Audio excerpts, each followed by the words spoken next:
Hello friends, learn India Hindi channel में आप सभी का स्वागत है। आज मैं आपको सब्जेक्ट वर्ब एग्रीमेंट के बारे में बताऊंगी कि यह क्या होता है, इनका उपयोग कैसे होता है। तो इसे अच्छे से समझने के लिए मेरे वीडियो को बिना स्किप किए शुरू से अंत तक देखिए। तो आइए शुरू करते हैं वीडियो। दोस्तों, आज का हमारा टॉपिक है सब्जेक्ट वर्ब एग्रीमेंट। तो सब्जेक्ट वर्ब एग्रीमेंट होता क्या है? जैसा कि इसके नाम से स्पष्ट है, सब्जेक्ट मतलब कर्ता, वर्ब मतलब क्रिया और एग्रीमेंट मतलब समझौता, मतलब कि कर्ता क्रिया समझौता। तो सब्जेक्ट और वर्ब के बीच ऐसा कौन सा समझौता होता है जो ना हो तो जो हमारा सेंटेंस है वह सही नहीं होगा। तो इसे हम देखेंगे। The verb must agree with its subject in number and person. तो सब्जेक्ट और वर्ब के बीच यह समझौता होता है कि जो वर्ब है उसे अपने सब्जेक्ट के नंबर और पर्सन से पूर्णतः सहमत होना चाहिए। मतलब कि यदि हमारा सब्जेक्ट सिंगुलर है तो वर्ब भी सिंगुलर ही होगा, और यदि हमारा सब्जेक्ट प्लूरल है तो वर्ब भी प्लूरल ही होगा। इसे हम सब्जेक्ट वर्ब एग्रीमेंट कहते हैं। अब हम देखेंगे कि सब्जेक्ट और वर्ब का प्लूरल फॉर्म कैसे बनता है। तो सबसे पहले हम सब्जेक्ट के बारे में देखेंगे। तो जो हमारा सब्जेक्ट है या तो वह नाउन होगा या प्रोनाउन होगा। इसके अलावा जो हमारा सब्जेक्ट है या तो वह सिंगुलर फॉर्म में होगा या फिर प्लूरल फॉर्म में होगा। तो सबसे पहले हम देखेंगे कि नाउन का प्लूरल फॉर्म कैसे बनता है। तो सबसे पहले हम देखेंगे कि नाउन का प्लूरल फॉर्म कैसे बनता है। तो नाउन क्या होता है? Noun is the name of a person, place और अ थिंग। मतलब किसी व्यक्ति, वस्तु या स्थान के नाम को हम नाउन कहते हैं। और नाउन में हम एस या ई एस लगाकर प्लूरल बना सकते हैं।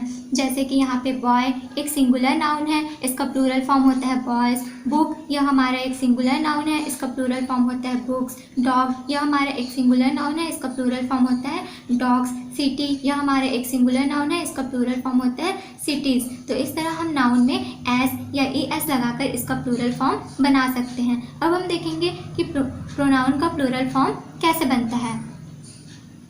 तो प्रोनाउन क्या होते हैं? Pronoun are the words used in place of a noun. तो नाउन की जगह पे प्रयुक्त होने वाले वर्ड को हम प्रोनाउन कहते हैं। जैसे कि आई, ही, सी, इट और यू, ये सब हमारे प्रोनाउन है और ये सिंगुलर फॉर्म में है। आई का प्लूरल फॉर्म होता है वी, ही का प्लूरल होता है दे, सी का प्लूरल होता है दे, इट का प्लूरल होता है दे। तो हमारा आई का प्लूरल होता है वी और बाकी ही, सी, इट इन तीनों का प्लूरल होता है दे। इसके अलावा जो यू है वह हमारा सिंगुलर और प्लूरल दोनों है, लेकिन इसके साथ हम हमेशा प्लूरल वर्ब का ही उपयोग करते हैं। अब हम देखेंगे कि वर्ब का प्लूरल फॉर्म कैसे बनता है। तो जो वर्ब है वह नाउन के उल्टा होता है। जैसे कि जब हम नाउन में एस या ई एस लगाते हैं तो उसका प्लूरल फॉर्म बन जाता है, किंतु जब हम वर्ब में एस या ई एस लगाते हैं तो वे सिंगुलर बन जाते हैं। जैसे यहाँ पे एम हमारा एक सिंगुलर वर्ब है, इसका प्लूरल फॉर्म होता है आर। इस हमारा एक सिंगुलर वर्ब है, इसका प्लूरल फॉर्म होता है आर। डज हमारा सिंगुलर वर्ब है, इसका प्लूरल फॉर्म होता है डू। हैज़ हमारा सिंगुलर वर्ब है, इसका प्लूरल फॉर्म होता है हैव। वाज हमारा सिंगुलर वर्ब है, इसका प्लूरल फॉर्म होता है वेयर। तो इसे हम ऐसे याद कर सकते हैं कि यहाँ पे जिनके भी लास्ट में एस, ई एस, एस लगा हुआ है वे हमारे सिंगुलर वर्ब होते हैं, और जिनके अंत में एस या ई एस नहीं लगा है वे हमारे प्लूरल वर्ब होते हैं। अब है एम, तो इसे हम ऐसे याद कर सकते हैं, जो हमारा आई है वो सिंगुलर होता है और आई के साथ हम एम लगाते हैं, मतलब एम भी हमारा सिंगुलर हुआ। और आई का प्लूरल होता है वी और वी के साथ हम आर लगाते हैं, तो यहाँ एम का प्लूरल फॉर्म हो जाएगा आर।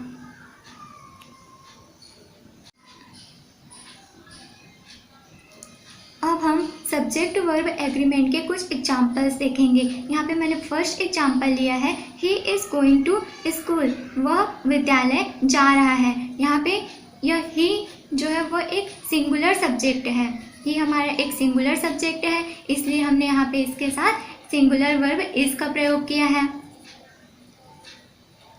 अब है we are going to school, हम विद्यालय जा रहे हैं। यहाँ पे जो वी है वो हमारा एक प्लूरल सब्जेक्ट है, इसलिए हमने यहाँ पे प्लूरल वर्ब आर का उपयोग किया है। अब second example, she has a car, उसके पास एक कार है। तो यहाँ पे जो सी है वह एक सिंगुलर सब्जेक्ट है, इसलिए हमने इसके साथ सिंगुलर वर्ब हैज़ का उपयोग किया है।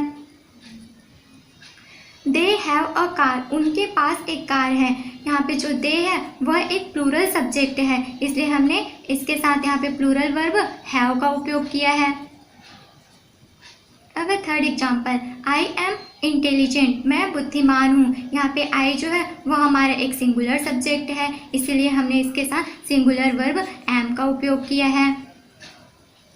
यू आर इंटेलिजेंट, आप बुद्धिमान हैं। यहाँ पे जो यू है वो हमारा सिंगुलर और प्लूरल दोनों होता है, लेकिन इसके साथ हम हमेशा प्लूरल वर्ब का ही यूज़ करते हैं, इसीलिए हमने यहाँ पे प्लूरल वर्ब आर का यूज़ किया है।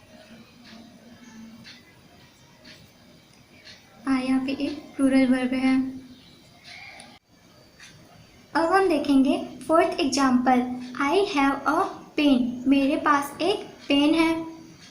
यहाँ पे जो आई है वह रहने के लिए तो सिंगुलर सब्जेक्ट है, किंतु जब हम आई का उपयोग प्रेजेंट टेंस में करते हैं तो वह प्लूरल की तरह यूज़ होता है, और जब हम आई का उपयोग पास्ट टेंस में करते हैं तो वह सिंगुलर की तरह ही उपयोग होता है। यहाँ पे ये जो सेंटेंस है आई हैव अ पेन, यह प्रेजेंट टेंस में है, तो यहाँ पे आई है वो प्लूरल सब्जेक्ट की तरह काम कर रहा है, इसलिए हमने यहाँ पे आई के साथ प्लूरल वर्ब हैव का प्रयोग किया है, क्योंकि यहाँ पे जो आई है वह हमारा प्लूरल सब्जेक्ट की तरह फंक्शन कर रहा है। तो यहाँ पे हम आई हैज़ अ पेन ऐसा नहीं बोलेंगे। अब है आई वाज अ स्टूडेंट, मैं एक विद्यार्थी था। यह सेंटेंस हमारा पास्ट का है, तो इसीलिए यहाँ पे जो आई है वह सिंगुलर सब्जेक्ट की तरह कार्य कर रहे हैं, इसलिए हमने यहाँ पे आई के साथ सिंगुलर वर्ब का प्रयोग किया है। यहाँ पे हम आई वेर अ स्टूडेंट ऐसा नहीं बोलेंगे। तो जब आई का उपयोग प्रेजेंट टेंस में होता है तो प्लूरल की तरह होता है, और जब आई का उपयोग पास्ट टेंस में होता है तो सिंगुलर की तरह ही होता है। तो जब हमारा सब्जेक्ट सिंगुलर होगा तो वर्ब भी सिंगुलर ही होगा, और जब हमारा सब्जेक्ट प्लूरल होगा तो वर्ब भी प्लूरल ही होगा। इसे ही हम सब्जेक्ट वर्ब एग्रीमेंट कहते हैं। अब हम सब्जेक्ट वर्ब एग्रीमेंट के रूल्स देखेंगे। यहाँ पे फर्स्ट रूल है, सामान्यतः जब दो सिंगुलर सब्जेक्ट एंड से जुड़े रहते हैं तब उनके साथ हम प्लूरल वर्ब का प्रयोग करते हैं। अब इसे हम एग्जाम्पल के द्वारा देखेंगे। यहाँ पे मैंने फर्स्ट एग्जाम्पल लिया है, Ram and Shyam are playing, तो राम और श्याम खेल रहे हैं। यहाँ पे राम यह हमारा एक सिंगुलर सब्जेक्ट है, और श्याम यह भी हमारा एक सिंगुलर सब्जेक्ट है, और ये दोनों जब एंड से जुड़े हुए हैं तो ये प्लूरल की तरफ फंक्शन कर रहे हैं, इसीलिए हमने इनके साथ प्लूरल वर्ब आर का प्रयोग किया है। अब second example, she and I were friends, तो वह और मैं दोस्त थे। यहाँ पे सी जो है यह हमारा एक सिंगुलर सब्जेक्ट है, और आई यह भी एक सिंगुलर सब्जेक्ट है, और ये दोनों एंड से जुड़े हुए हैं तो ये प्लूरल की तरफ फंक्शन कर रहे हैं, इसलिए हमने इनके साथ प्लूरल वर्ब वेयर का प्रयोग किया है। अब third example, my friend and her mother are coming today, तो मेरा दोस्त और उसकी माँ आज आ रहे हैं। यहाँ पे जो माई फ्रेंड है यह भी एक सिंगुलर सब्जेक्ट है, और हर मदर यह भी एक सिंगुलर सब्जेक्ट है, और ये दोनों एंड से जुड़े हुए हैं तो ये प्लूरल की तरह फंक्शन कर रहे हैं, इसीलिए हमने इनके साथ यहाँ पे प्लूरल वर्ब आर का प्रयोग किया है। तो जब दो सिंगुलर सब्जेक्ट एंड से जुड़े रहते हैं तो वे प्लूरल की तरह फंक्शन करते हैं, इसलिए हम इनके साथ प्लूरल वर्ब का प्रयोग करते हैं। अब हम देखेंगे रूल नंबर सेकेंड, जब दो नाउन एंड से जुड़े हों लेकिन एक ही व्यक्ति, वस्तु या भाव को व्यक्त करते हों तब उसके साथ हम सिंगुलर वर्ब का यूज़ करते हैं। अब इसे हम एग्जाम्पल के द्वारा देखेंगे। यहाँ पे मैंने फर्स्ट एग्जाम्पल लिया है, the director and producer has arrived, तो यहाँ पे हमने हैव की जगह सिंगुलर वर्ब हैज़ का उपयोग किया है, क्योंकि यहाँ पे जो डायरेक्टर है और जो प्रोड्यूसर है वो दोनों एक ही व्यक्ति हैं। जो निर्देशक है वह ही निर्माता भी है, मतलब यहाँ पे एक ही व्यक्ति के बारे में बात की जा रही है, मतलब यहाँ पे जो हमारा सब्जेक्ट है वह सिंगुलर ही है, इसलिए हमने यहाँ पे सिंगुलर वर्ब हैज़ का उपयोग किया है। अब second example, a poet and novelist has come to meet you, तो एक कवि और उपन्यासकार आपसे मिलने आया है। तो यहाँ पे जो पोएट है और ये जो नोवेलिस्ट है वो दोनों एक ही व्यक्ति हैं। यहाँ पे एक ही व्यक्ति के बारे में बताया जा रहा है। जो कवि है वह ही उपन्यासकार भी हैं। तो हमारा जो सब्जेक्ट है वह सिंगुलर ही हुआ, क्योंकि यहाँ पे एक ही व्यक्ति के बारे में बात की जा रही है, इसलिए हम यहाँ पे सिंगुलर वर्ब हैज़ का उपयोग करेंगे। अब है third example, my uncle and guardian is coming here. तो मेरे चाचा और अभिभावक यहाँ आ रहे हैं। तो यहाँ पे जो माई अंकल है और गार्डियन है ये दोनों भी एक ही व्यक्ति हैं। जो मेरे चाचा हैं वह ही मेरे अभिभावक भी हैं। यहाँ पे एक ही व्यक्ति के बारे में बात की जा रही है, तो जो हमारा सब्जेक्ट है वह सिंगुलर ही हुआ, इसलिए हमने यहाँ पे सिंगुलर वर्ब इसका प्रयोग किया है। तो जब दो नाउन एंड से जुड़े हों और एक ही व्यक्ति, वस्तु या भाव को व्यक्त करते हों तो उसके साथ हम सिंगुलर वर्ब का उपयोग करते हैं, क्योंकि यहाँ पे जो हमारा सब्जेक्ट है वह सिंगुलर ही रहता है। अब हम इसे कैसे पहचानेंगे कि यहाँ पे एक ही व्यक्ति के बारे में बात की जा रही है या फिर दो अलग अलग व्यक्तियों के बारे में? तो जब हमारे एक ही नाउन के पहले आर्टिकल ए, एन, द या पोसेसिव प्रोनाउन का यूज़ हो तो वहाँ पे एक ही व्यक्ति के बारे में बात की जाती है। जब दोनों ही नाउन के पहले आर्टिकल या पोसेसिव प्रोनाउन का यूज़ हो तो वहाँ पे दो अलग अलग व्यक्तियों के बारे में बात होती है। किंतु यहाँ पे इन सभी सेंटेंस में हमारे एक ही नाउन, यह एक नाउन है, यह भी एक नाउन है, यह भी एक नाउन है, यह भी एक नाउन है, यहाँ पे अंकल भी एक नाउन है और गार्डियन भी एक नाउन है। यहाँ पे एक ही नाउन के पहले यहाँ पे आर्टिकल द, यहाँ पे आर्टिकल ए और यहाँ पे पोसेसिव प्रोनाउन माई का यूज़ हुआ है। दूसरे नाउन के पहले आर्टिकल या पोसेसिव प्रोनाउन का यूज़ नहीं हुआ है, इसलिए यहाँ पे एक ही व्यक्ति के बारे में बात की जा रही है। अब हम देखेंगे रूल नंबर 3, जब दो नाउन एंड से जुड़े हों लेकिन अलग अलग व्यक्ति, वस्तु या भाव को व्यक्त करते हों तो उसके साथ हम प्लूरल वर्ब का यूज़ करते हैं। अब इसे हम एग्जाम्पल के द्वारा देखेंगे। यहाँ पे मैंने फर्स्ट एग्जाम्पल लिया है, the coach and the captain of the team have arrived. तो टीम के कोच और कप्तान आ चुके हैं। यहाँ पे यह जो कोच है यह भी एक नाउन है और यह कैप्टन यह भी एक नाउन है और यहाँ पे दोनों ही नाउन के पहले आर्टिकल द का प्रयोग हुआ है। तो जैसा कि मैंने अभी बताया था कि जब हमारे दोनों नाउन के पहले आर्टिकल या पोसेसिव प्रोनाउन का प्रयोग हो तो वहाँ पे दो अलग अलग व्यक्तियों के बारे में बात होती है। तो यहाँ पे हमारे दो अलग अलग व्यक्तियों के बारे में बात हो रही है। जो कोच है और जो कप्तान है वो दोनों अलग अलग व्यक्ति हैं। तो यहाँ पे जो हमारा सब्जेक्ट है वह प्लूरल है, इसलिए हम इसके साथ प्लूरल वर्ब हैव का प्रयोग करेंगे। अब हमारा सेकेंड एग्जाम्पल है, a poet and a writer are coming here. तो एक कवि और एक लेखक यहाँ आ रहे हैं। यहाँ पे जो पोएट है वह भी एक नाउन है और यह राइटर यह भी एक नाउन है और यहाँ पर इन दोनों ही नाउन के पहले आर्टिकल ए का प्रयोग हुआ है। मतलब यहाँ पे हमारे दो अलग अलग व्यक्तियों के बारे में बात हो रही है। तो जो हमारा सब्जेक्ट है वह प्लूरल हुआ, इसलिए हमने यहाँ पे इसके साथ प्लूरल वर्ब आर का प्रयोग किया है। तो जब दो नाउन एंड से जुड़े हों और अलग अलग व्यक्ति, वस्तु या भाव को व्यक्त करते हों तो वहाँ पे हम प्लूरल वर्ब का यूज़ करते हैं।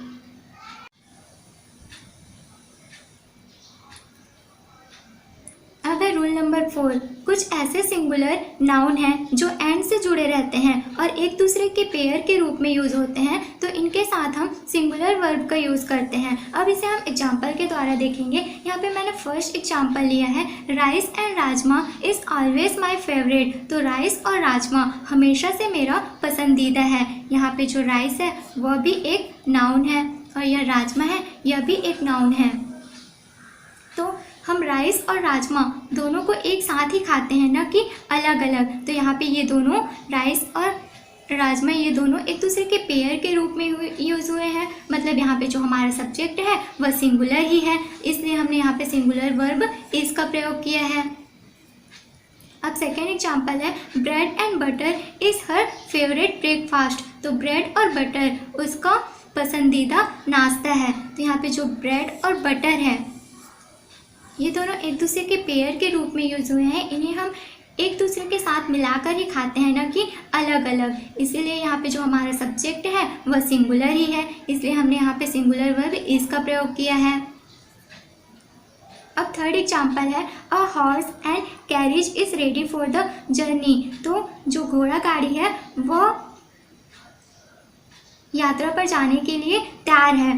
तो यहाँ पे जो हॉर्स है और जो कैरिज है, ये दोनों ही एक नाउन है और यहाँ पे ये दोनों एक दूसरे के पेयर के रूप में यूज़ हुए हैं। जो घोड़ा और गाड़ी है वो दोनों एक दूसरे से अटैच रहते हैं, वो हमेशा जुड़े ही रहते हैं। तो अगर वो आएंगे तो एक साथ ही आएंगे, ना कि अलग अलग। तो यहाँ पे जो हमारा सब्जेक्ट है वह सिंगुलर ही है, इसीलिए हमने यहाँ पे सिंगुलर वर्ब इज का प्रयोग किया है।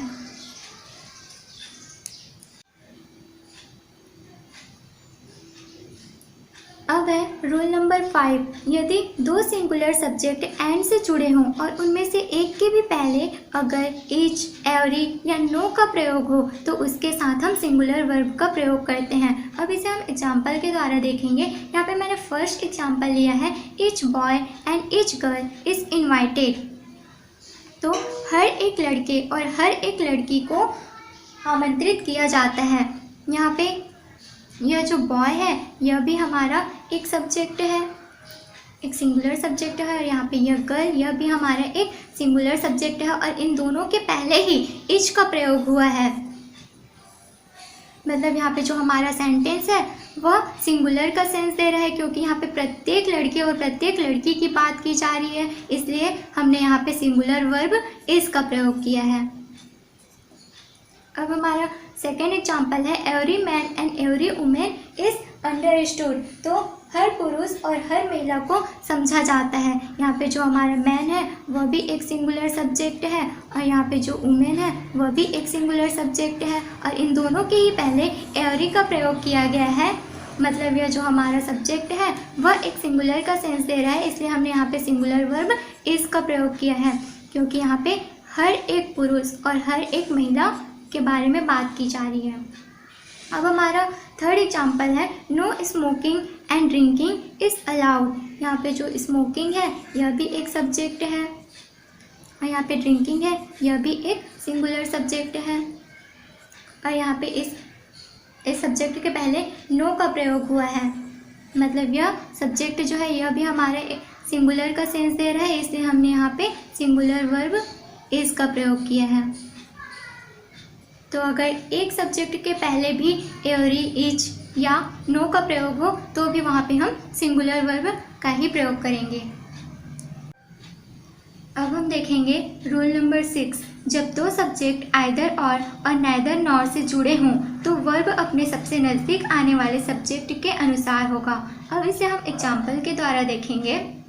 यहाँ पे फर्स्ट एग्जाम्पल है, आइदर माई फ्रेंड और his mother is cooking the food. तो या तो मेरा दोस्त या उसकी माँ खाना पका रही है।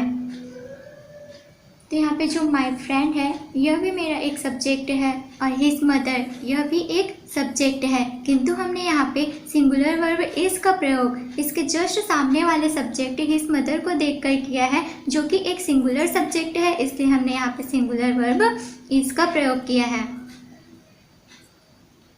अब सेकेंड एग्जाम्पल है, आइदर यू और he is responsible for the guilt. तो या तो आप या वह अपराध के लिए जिम्मेदार है। तो यहाँ पे जो यू है यह भी एक सब्जेक्ट है और ही यह भी एक सब्जेक्ट है, किंतु यहाँ पे हमने सिंगुलर वर्ब इज का प्रयोग इसके सामने वाले सब्जेक्ट ही को देखकर किया है, न कि यू को। चूँकि ही यहाँ पे एक सिंगुलर सब्जेक्ट है इसलिए हमने यहाँ पे सिंगुलर वर्ब इज का प्रयोग किया है। अब थर्ड एग्जाम्पल है, neither you nor he is invited to the party. तो न तो आप और न वह पार्टी में आमंत्रित हैं। यहाँ पे यू भी हमारा एक सब्जेक्ट है और ही भी हमारा एक सब्जेक्ट है, किंतु यहाँ पे हमने इसका प्रयोग ही को देखकर किया है, न कि यू को। यहाँ पे ही जो है वो हमारा एक सिंगुलर सब्जेक्ट है, इसलिए हमने यहाँ पे सिंगुलर वर्ब इज का प्रयोग किया है। अब फोर्थ एग्जाम्पल है, neither she nor my friends are going to the festival. न तो वह और न ही मेरे दोस्त त्यौहार के लिए जा रहे हैं। यहाँ पे जो सी है यह भी हमारा एक सब्जेक्ट है और माई फ्रेंड्स यह भी हमारा एक सब्जेक्ट है। तो यहाँ पे हमने आर का प्रयोग माई फ्रेंड्स को देखकर किया है, न कि सी को। चूँकि यहाँ पे जो माई फ्रेंड्स है यह हमारा एक प्लूरल सब्जेक्ट है, इसलिए हमने यहाँ पे प्लूरल वर्ब आर का प्रयोग किया है। तो जब दो सब्जेक्ट आइदर और नाइदर नॉर से जुड़े हों तो वर्ब अपने सबसे नज़दीक आने वाले सब्जेक्ट के अनुसार होता है। अगर आपको मेरी वीडियो पसंद आई तो वीडियो को लाइक करें, कमेंट करें, सब्सक्राइब करें और मेरे नए वीडियो की नोटिफिकेशन पाने के लिए बेल आइकन को प्रेस करें और इस वीडियो को अपने दोस्तों के साथ ज़रूर शेयर करें। तो दोस्तों मिलते हैं नए वीडियो के साथ।